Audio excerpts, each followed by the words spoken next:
ஓம் ஸ்ரீ சாய்ராம். மார்கழி 21. திருப்பாவை பாச்சுரம் 21.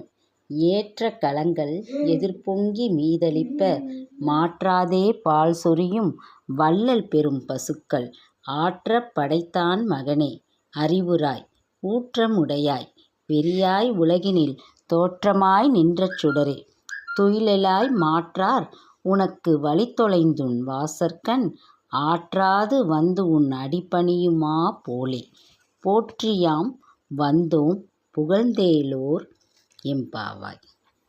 பொருள்: கறக்கும் நேரமெல்லாம் பாத்திரங்கள் நிரம்பி வழியும் வகையில் பாலை சுரக்கும் வள்ளல் தன்மை கொண்ட பசுக்களுக்கு உரிமையாளரான நந்தகோபனின் மகனே, கண்ணனே, நீ எழுவாயாக.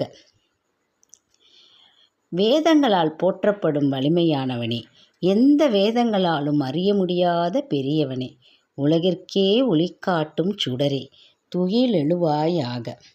உன்னை எதிர்த்தவர்களெல்லாம் வலிமை இழந்து உன் வாசலில் உன் பாதத்தில் விழ காத்து கிடப்பது போல் நாங்களும் உன் திருவடியை புகழ்ந்து பாட காத்திருக்கிறோம். எங்கள் வேண்டுகோளை ஏற்பாயாக.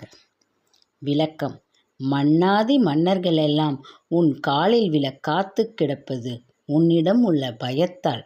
ஆனால் நாங்கள் அவர்களைப் போல பயந்த சுபாவம் உள்ளவர்கள் அல்ல. நாங்கள் வா என்று அழைத்தால் நீ வந்தாக வேண்டும். வர மறுத்தால் உன்னை எங்கள் அன்பென்னும் கயிறால் கட்டி போட்டு விடுவோம்.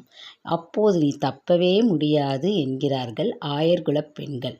ஆம், ஆண்டாள் மாலைக்குள் புதைந்து கிடந்த ஒரு தலைமுடியால் அவனை கட்டி போட்டு விட்டாளே, அந்த ரங்கநாதன் அவளிடம் வசமாக சிக்கிக் கொண்டானே, இதுதான் பக்தியின் உச்சநிலை. பகவானிடம் நம்மை அர்ப்பணித்து விட்டால் அவன் நம்மிடமிருந்து தப்பி ஓட முடியாது என்பது இப்பாடலின் உட்கருத்து ஆகும். இதுவே இந்த திருப்பாவை பாச்சுரம் 21 பொருள் விளக்கம் ஆகும்.